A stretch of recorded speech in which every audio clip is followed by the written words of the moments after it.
Han Yu Chen from Zhejiang University International Business School.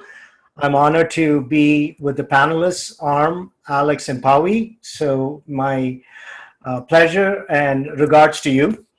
I will start by focusing on where we are in the artificial intelligence race or journey. Um, just go through some of the current state of AI, give you some brief comments. This is a very interesting period that we are in where an explosion of interest in AI has happened in maybe the last 5 years, which was very similar to the explosion in interest in AI we had in the early 90s. And a lot of people are wondering, is this current state sustainable, or are we going to enter a period of nuclear winter or AI winter as we saw in the 90s? And so I want to offer a few thoughts on where I think we are going. I want to focus a bit on industry that I know a little bit about, which is financial services. So I'll focus on industry applications in financial services. And then I will share a few thoughts on current and future topics. So we'll leave plenty of time for questions.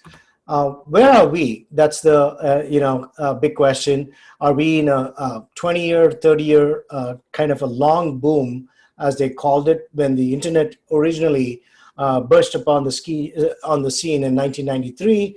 Around 95, there was a lot of excitement. There was even a movie called The Net, where a famous actress was acting in a movie about the internet very early in the 90s. And everyone was wondering whether this was going to be a short one or a long one. And it turned out to be a long boom. Past 20, 25 years have been a very long boom in internet. Similarly, we are seeing, in my belief, at least the beginning stages of the age of general AI. I want to share a few videos, which are basically snippets, maybe 2 minutes each or 1 minute each. And I'd like you to take a look at them, and we can then see where the current state of AI is. Okay, let me go to the slides. I'm just trying to find the slide. Sorry, 1 minute. Okay, here. So the first video we are going to see is an example of out-of-the-box thinking by a machine. Hello scholars, this is 2-minute papers with Károly Zsolnai Fehér. Today, I am really excited to show you 4 experiments where AI researchers were baffled. Sorry, it seems that you still not share your screen. Yep, okay, sorry, yep, sorry. I'm going to share my full screen so that it's the entire screen, and that way we are covered. Okay, I'll start from the beginning.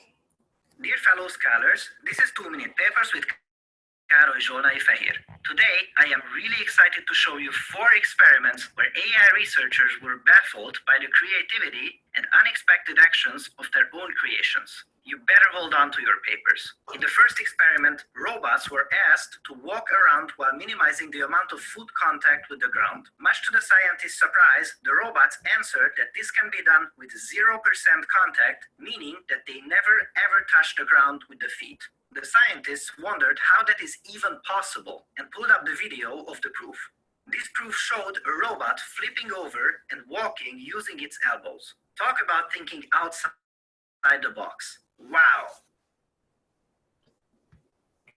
So that is quite something, right? We did not program for it. Obviously, we gave the constraints, and now we are seeing that the robot is able to figure out, based on the constraints and the goal, how to accomplish the goal based on the constraints.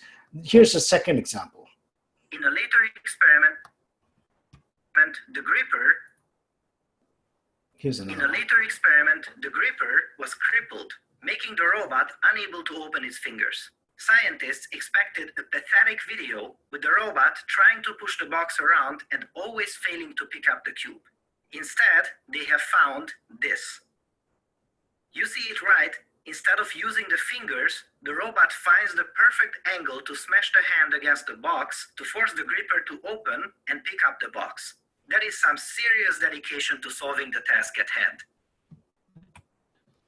So that is another example where a robot was crippled and, the researcher thought that was game over, but the robot found a way to focus on accomplishing the task, and its only goal was to, accomplish the task. That, sounds like sometimes how a very persistent researcher or some of us think. And so it's really another example of out-of-the-box thinking.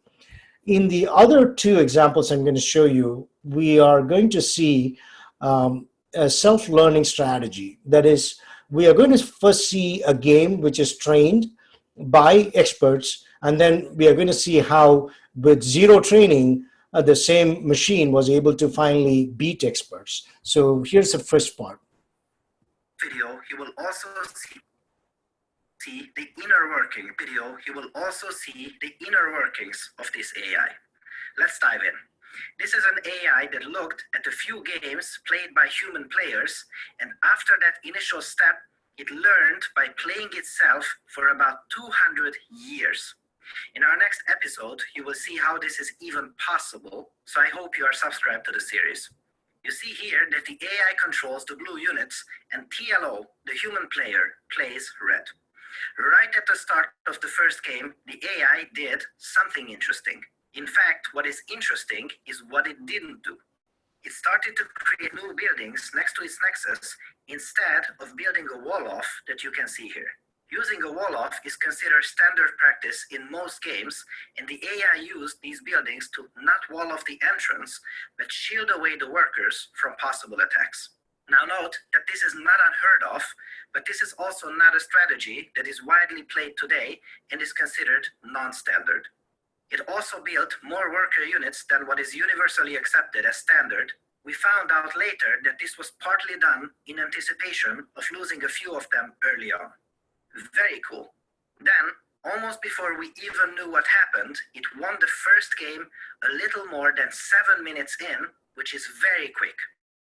Noting that in-game time is a little faster than real time.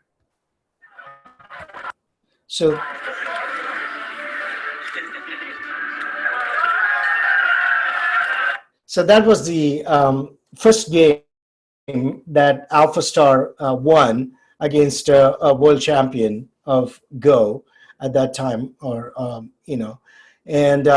we're now going to see the same AlphaStar, which has been improved, and it's starting to create some of its strategies on its own. Came up with an army composition that they have never seen during a professional match. And the AI won this one too. After this game, it became clear that these agents can play any style in the game, which is terrifying. Here you can see an alternative visualization that shows a little more of the inner workings of the neural network.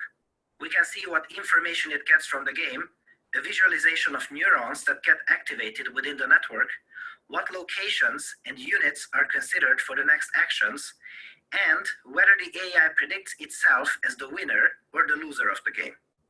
If you look carefully, you will also see the moment when the agent becomes certain that it will win this game.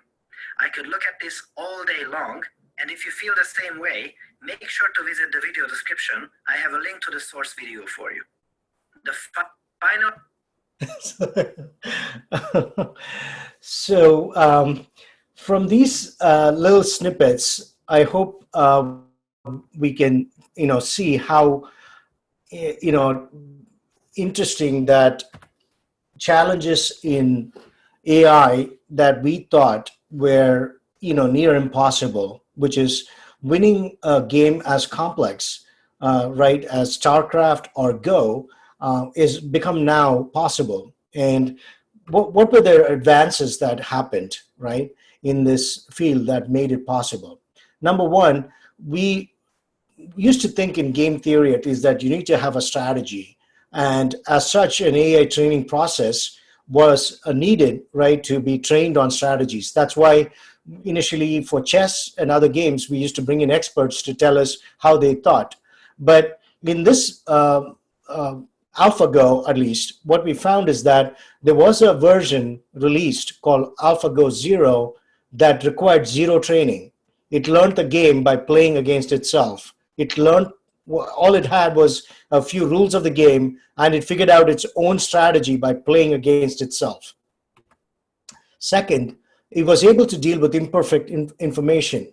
We originally thought that a video game or any good player had a lot of access to perfect information where they could see everything. But in this particular case, we hid, the players, the game designers, hid certain crucial information from the StarCraft player, and you had to actually discover it by scouting. And that requires a lot of intelligence, or what we call as intelligence, by actually figuring out which ones to try and which ones to move away from. Third, long-term planning. We saw that in the first example as well, where the robot was very persistent. You gave it a goal, and just like we try different things, it was also able to try different things, but keeping a long-term goal in mind. And finally, all of this had to take place in real time, because you are playing against some of the world's leading players, and so the machine has to figure out its actions and figure out whether it's going to win or not in real time. And you saw the large action space, so you can't really do an exhaustive search. You actually have to reduce your combinatorial space in order to play this in real time. So the question then becomes, why are we having this explosion in AI now? Why did we not have that before? The many reasons, and they've all come together. One is data. We have a lot more data. The last 10 or 15 years, thanks to the internet, we've seen people putting up data on the web to be used by all. So originally we used to have islands of data. Each corporation or consumer had their data to themselves. They did not have a reason to share it with others. Now, if you shared data, you got back more data. And so in a spirit of sharing, we've actually expanded the availability of data for everyone in the world. Second, compute. Compute power used to be limited to your laptop. Now you can have a very powerful computer without having anything more than just a browser. Third, algorithms. We originally thought, if you remember the expert system days, that we had to codify knowledge into rules. Now, with just the examples that you've seen, you don't have to codify. I'll give you a real example. About 4 years ago, a major credit card company came to me and said, we want you to build something that would approve credit card loans and calculate the interest rate on the loans based on just a person's application. And here's the massive expert system we've developed. We heard that you can codify this knowledge in a new technology called machine learning. We'd like you to do that. And so I said, I don't need your rules. And they were like, what? I said, just give me your data. If you can give me the last 15 years worth of decisions you've made and your customer reps have made against the data you had, I'll figure out the rules myself. And they said, but we heard that you need rules. And I said, well, you can figure out that most of the customer reps are overturning or overruling the rules almost every day. How many times have you gone to a store and had something returned or had something overruled by a manager? Probably every day there are thousands of things happening. So rules are there, but the actual data is much more current and probably more real in explaining user behavior and decision behavior than the rules that they created. So after I explained that to them, they had spent about X million dollars on that system, and they decided, unfortunately, to junk it and go with the new machine learning system, and junk the rules-based system. So algorithms these days no longer are limited to rules or writing if then else sequence. You can write algorithms like we saw in the elites program where you just define the constraints and the goals, and then the algorithm is figured out automatically by the system. And finally, tools. We all have access to, used to be you could program in Lisp or Prolog, and those are very difficult languages. I used to know some of them. And now you can program in Python, and anybody, including a third grader or a fifth grader, can program in Python. So here's an example of how we got here. Some of the building blocks. One of them is a neural network. The neural network, invented or thought of in 1967. It took about 40 some years to get to figuring out whether this picture to the left is that of a cat or a dog. But 15 years later, from 2000 to 2015, where we were just figuring out whether that picture was of a cat or a dog, we could do this.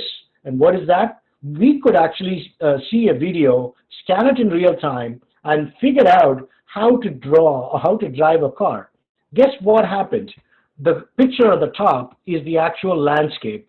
The picture here below is what the computer actually saw. It saw red zones, which means you cannot go, and it saw this kind of a pink zone, which means it can go. And all it was doing was to follow the pink color. It had no idea what the red was. So this was in 2015. Take a look at 2017. The same picture, the car is able to tell that red means something that it should not hit, and blue means something that's fixed or another object, and then you can see the road itself as being like a brown color that it can go on. So in just 2 years, we went from a picture like this to a picture like this. So that's all the combination of data, compute, algorithms, and tools. And this was in 2018. Can you tell the difference between the woman on the left and the woman on the right? Basically, the woman on the left is an actual person, and the woman on the right was actually what's known as a deep fake, was a computer-generated image. And basically, using a photo, we were able to reproduce the same gesture of that person, and you can't tell which one is a real person who's winking at you and who's who's a fake. And the same thing on the picture on the right. You can see that we took a picture of one person with just one pose, and now we are able to mimic, if we were to see the background change to this kind of a rainbow color, they laugh, and if it is a nighttime, they start to close their eyes and feel drowsy. All of this was done using just one photo of that person. So with technology like this, and using what we call as generative adversarial networks, or GANs, you can now create pretty realistic looking pictures in 2018. So I do not recommend anybody follow this to do anything bad, like using deepfakes. But this is just to show that this technology is available. So what is it that we are seeing today that's driving AI, right? I see a few things that's driving AI today. One is reinforcement learning. When I taught this course called Machine Learning for Training, we were trying to decide, what would be the third and final course in that specialization for Coursera, and we had a lot of ideas. Everyone debated them, and finally we agreed that reinforcement learning was going to be one of the most important topics for the future. So, and you can see here in reinforcement learning, you have the system, make some actions, and that changes the environment that it's living in, and based on that, it observes some results that it stores in memory, and then the system tries a different set of actions and compares itself with the goal, of course, to see if it has met its goal. If not, it continues the cycle until the goal is met. And that was exactly what you saw in the first video. So where is the dramatic impact of some of these things? Another thing I failed to mention was transfer learning. Transfer learning is basically taking learning from one domain or one area, for example, in natural language processing, and transferring that into a machine, translation, language translation, or something in vision in one area into a different area, like video. So we've seen the most dramatic impact in the following: vision, language, translation, speech, and events. I'll jump into the current state of AI. We've got a few examples in YouTube. Over 1 billion hours are served on the YouTube platform, and Google has estimated that about 70% of the video watch time is driven by its recommendations engine. So you can now see that almost 70% of what people are watching is not because they are searching for something, it's because a machine is recommending that they watch it. So pretty soon this might be closer to 99%, where only 1% are really going to be searching, and the rest of us are going to be just consuming what is being recommended to us. Now with machine learning in search, we use deep neural networks for search ranking, and we've seen dramatic improvements in ranking quality over the last 2 years. Self-driving cars, you all know about Waymo in self-driving cars, and these are really the state of the art in terms of video and reinforcement learning, both of them coming together.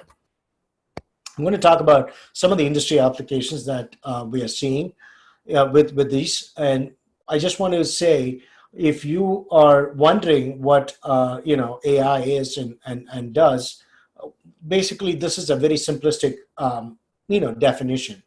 Systems that automatically observe and learn to act on their own in their environments is what we consider to be AI. This definition, of course, covers things like self-driving cars and the robots and behavior and stuff that you saw.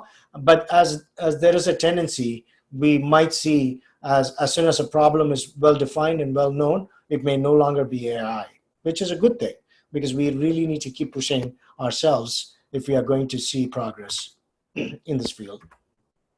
So what are the 3 or 4 things that I see coming down the pipeline that's already made a dramatic impact but is going to do more for us in the future? One is transfer learning. More powerful pre-trained models are coming our way.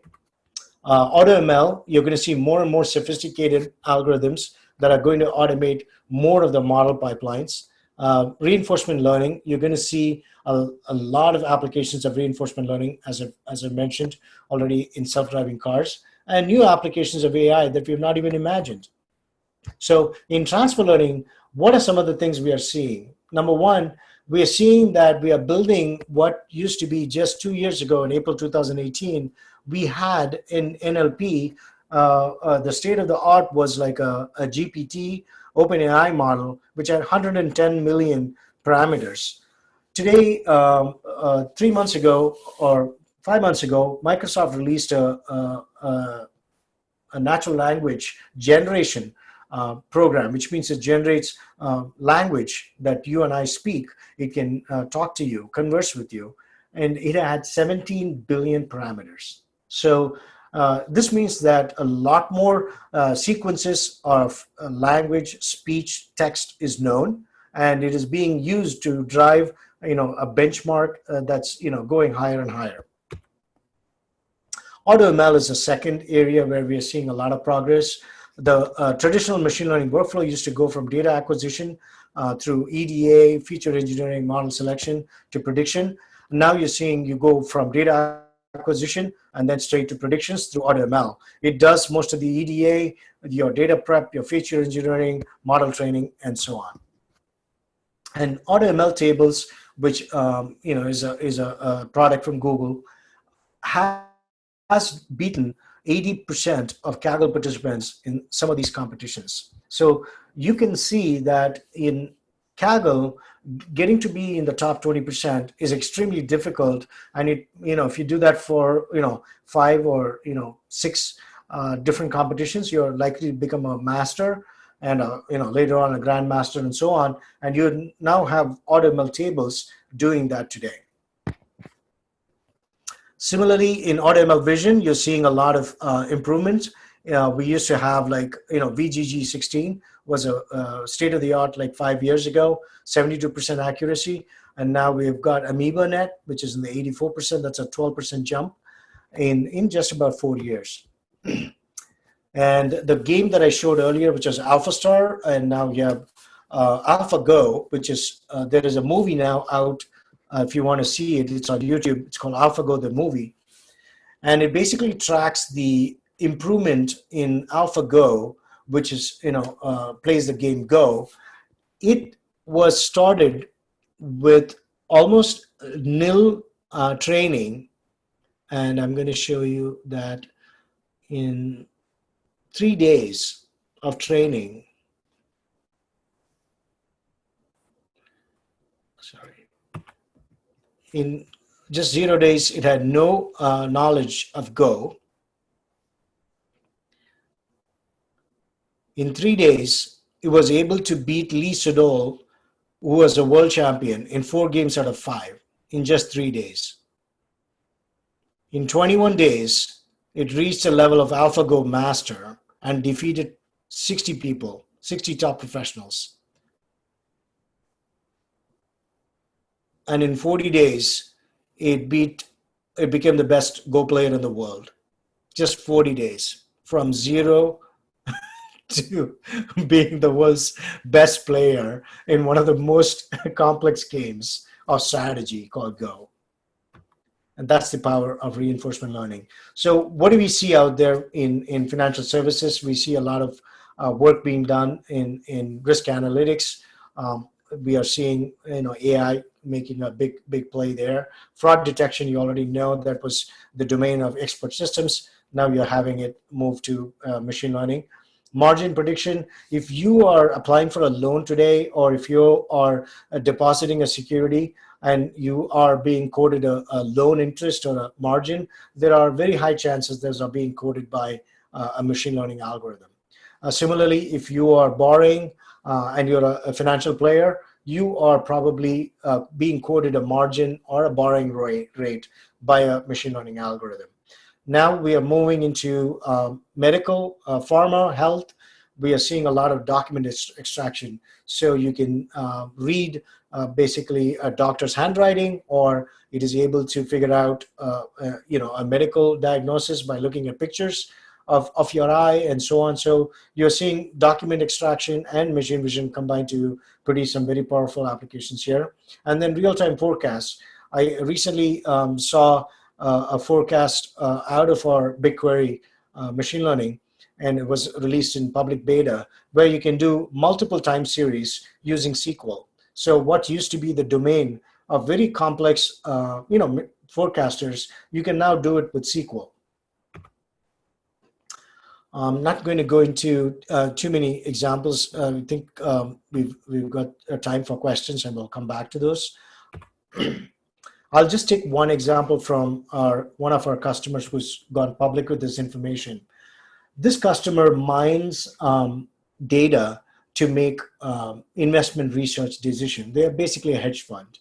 And this hedge fund in New York has 42 petabytes of data, and it's growing every day. Almost all of that data is on Google Cloud. They have taken 10,000 plus data sources and put them on their system. And they've got 100,000 plus CPUs with 2,000 plus terabytes of memory in order to do two things. One, they run,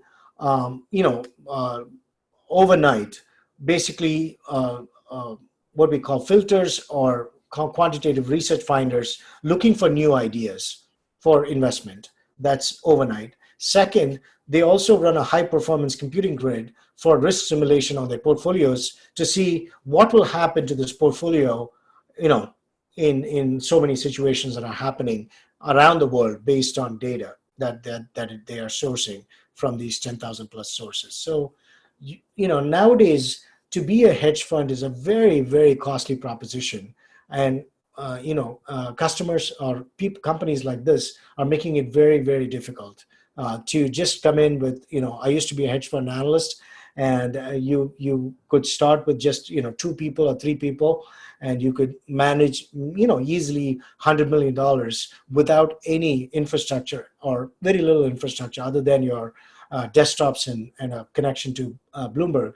But now you cannot even imagine surviving a couple of days with that kind of infrastructure. So one of the examples that we've done for our customers is a very simple exercise where we've taken a picture of a car that's got a damage here, and you can estimate what the damage is. Another example we built is predicting whether a customer will have a large traffic accident. And usually those traffic accidents where you have a large loss is less than 1% of all customers. So 99% of customers don't have this, but you need to find that needle in the haystack 1%. And so this is very interesting problem. Their original accuracy was 38%. Or the model that we built had an accuracy of 78%. So what do I see as kind of some of the future building blocks? One, you need to have a very large infrastructure to be a player. You need, second, Automl as a very important tool in your building block. And third, you need to be able to merge those into solutions rather than having them piecemeal.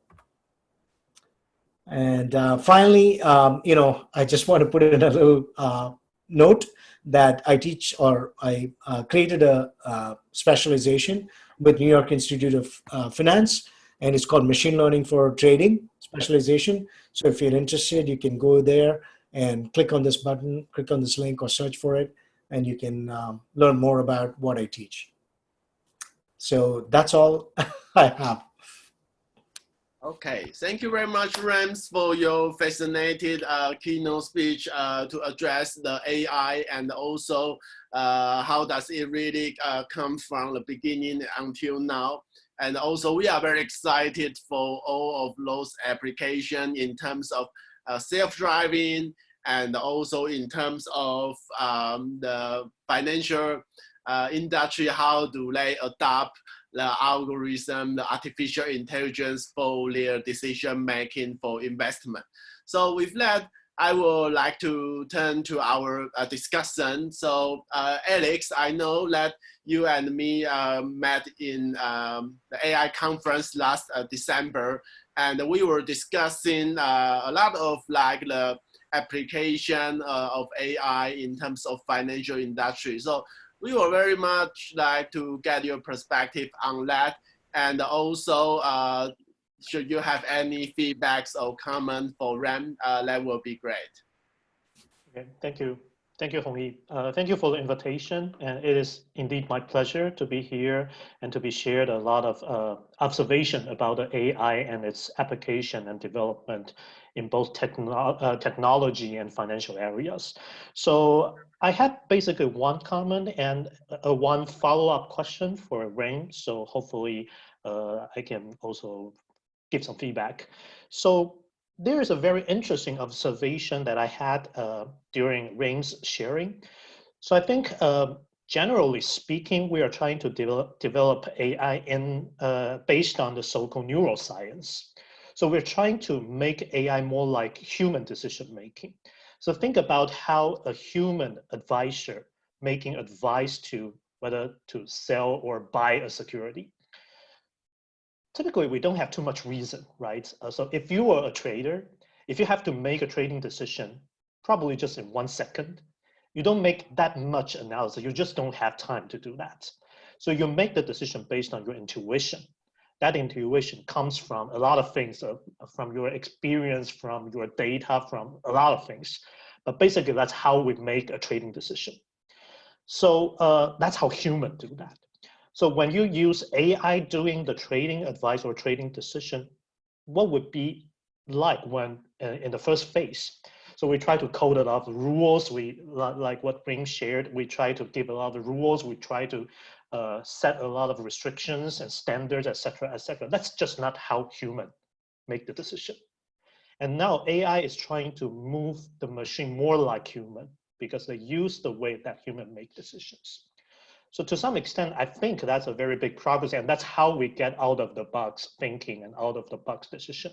And that's what Ring called a goal-oriented way to do that. You set a goal, you let machine thinking out of the box. But then that comes the question. So if that's just how human does a thing, then why do we need all such reasons? Why did we have so many rules and standards for making the decision? What is that for? If humans are not doing that, so think of it in this way. So we make a trading decision, and then backward looking, we try to explain why we make that advice. That's how we ask advisors do, right? We ask them to make explanations. But that's just not how they do their decisions. They do the decisions in advance, and then they write the explanations thereafter. But why do we request that? I think that's the